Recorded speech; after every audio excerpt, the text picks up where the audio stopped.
मैं अब ये सेंट्रीपिटल फोर्स का आपको बता रहा था। तो सेंट्रीपिटल फोर्स में मैंने अभी पूछा कि आप लोगों को क्या पता है कि टेंजेंट क्या होता है। तो एमन ने बताया और सही बताया। क्या बताया एमन, भला फिर बताएं।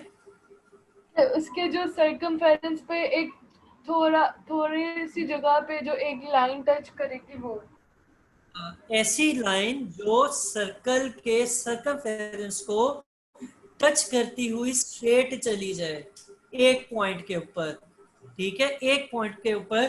तो अगर ये गोलाई में चले, ये एक आर्स है, तो यहाँ पर अगर किसकी टेंजेंट की बात करूं तो वो क्या होगा, वो ये जो मैंने लाइन ड्रॉ की है ये होगी।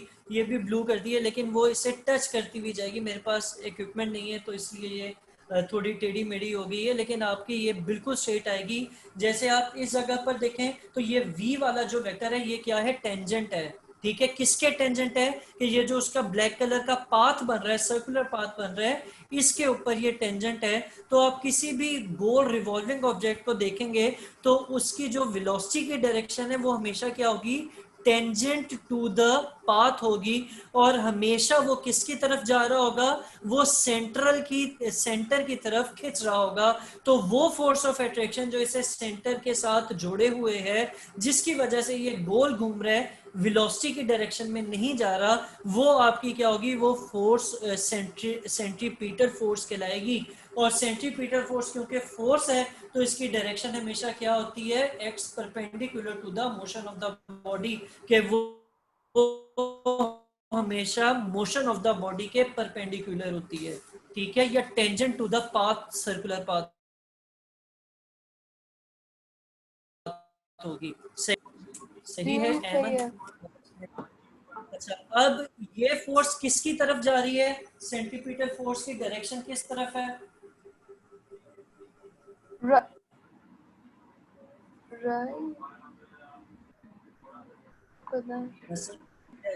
फोर्स की डायरेक्शन किस तरफ है,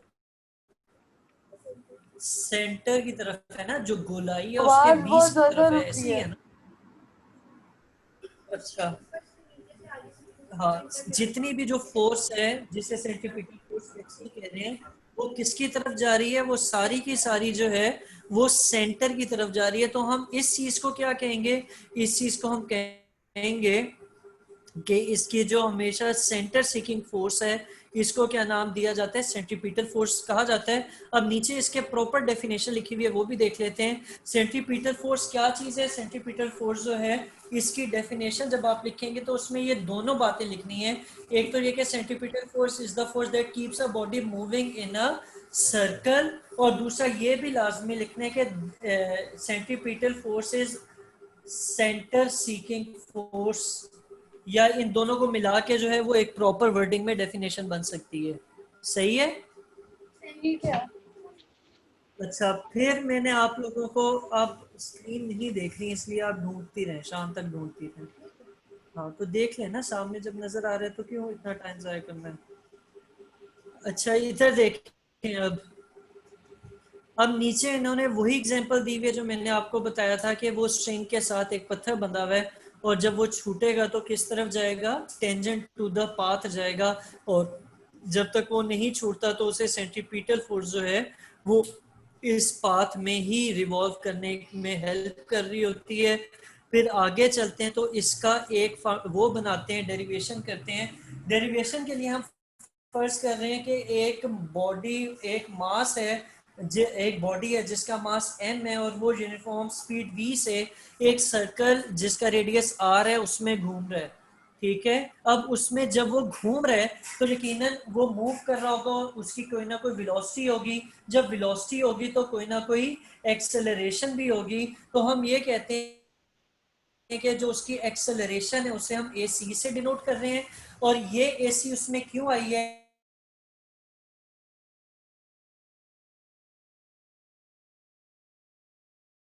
तो हम डिफाइन करते हैं वी स्क्वायर ओवर आर के बराबर। अब क्या होता है कि आप लोगों को, अच्छा ये चीज आपने जहन में रखनी है कि सेंट्रीपिटल एक्सेलरेशन का फार्मूला v ओवर डी नहीं है, डेल्टा v ओवर डी नहीं है, बल्कि v स्क्वायर ओवर r है। अब आगे चलते हैं तो न्यूटन सेकंड लॉ क्या कहता था? न्यूटन सेकंड लॉ तो कहता था जी F equals to M A होना चाहिए। अब क्योंकि सेंट्रीपिटल फोर्स है तो ए की जगह क्या आ जाएगा? ए की जगह ए सी आ जाएगा। ठीक है ठीक इमन है। हुसैन? अच्छा, अब ये ए सी की वैल्यू इसी इक्वेशन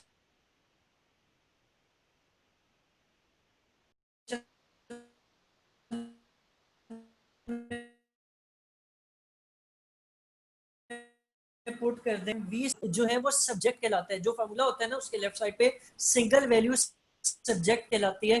तो ये एफ सी इसका सब्जेक्ट है और ये किन चीजों पर डिपेंड कर रहा है? इसके लिए आप फार्मूले की दूसरी साइड पे देखें तो ये डिपेंड कर रहा है एक तो एम के ऊपर, सही है, जी और किस पे ठीक है। डिपेंड कर रहा है?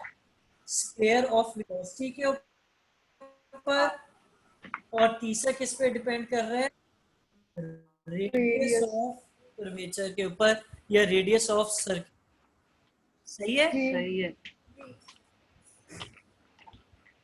अच्छा, अब इसी बात को उन्होंने वर्डिंग में भी लिखा हुआ है कि आपकी जो सेंट्रीपिटल फोर्स है वो डिपेंड करती है किसके ऊपर? वो डिपेंड करती है मास ऑफ द बॉडी के ऊपर, मास ऑफ द बॉडी के ऊपर, स्क्वायर ऑफ वेलोसिटी के ऊपर, और reciprocal to the radius of circle के ऊपर। ठीक है, रेसिप्रोकल क्यों है? क्योंकि 1/r है, या r जो है वो डिनोमिनेटर में है, तो इसलिए हम उसे क्या कह रहे हैं? रेसिप्रोकल टू द रेडियस कह रहे हैं।